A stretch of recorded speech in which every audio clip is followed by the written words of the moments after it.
દેશમાં લગભગ 70% ભાગમાંથી ચોમાસાના વાદળો ગાયબ થઈ ગયા છે. રાજસ્થાન, દિલ્હી એનસીઆર, પશ્ચિમ મધ્યપ્રદેશ અને ગુજરાત અને મહારાષ્ટ્રમાં આગામી 5 દિવસ સુધી વરસાદની સંભાવના પણ ઓછી છે.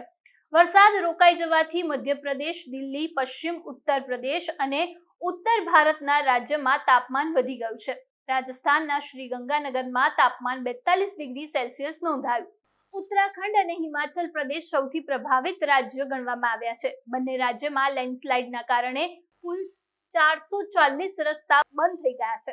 હવામાન વિભાગના જણાવ્યા અનુસાર પૂર્વ ઉત્તર પ્રદેશ, બિહાર અને મેઘાલયમાં ખૂબ જ ભારે વરસાદ પડ્યો. પહાડો પર થઈ રહેલા વરસાદના કારણે મેદાની વિસ્તારમાં ગંગા નદીનું જળસ્તર વધવા લાગ્યું છે. પ્રયાગરાજ અને ઋષિકેશમાં આ પ્રકારની તસવીરો પણ સામે આવી છે કે વરસાદની વાપસી માટે મોટી સિસ્ટમની રાહ જોવાઈ રહી છે.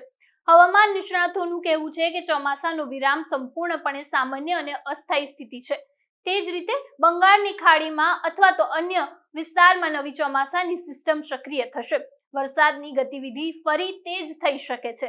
હાલમાં આગામી ઘણા દિવસ સુધી લોકોને આકરા તાપ, વધતા તાપમાન અને ભેજથી રાહત મળવાની સંભાવના ઓછી છે.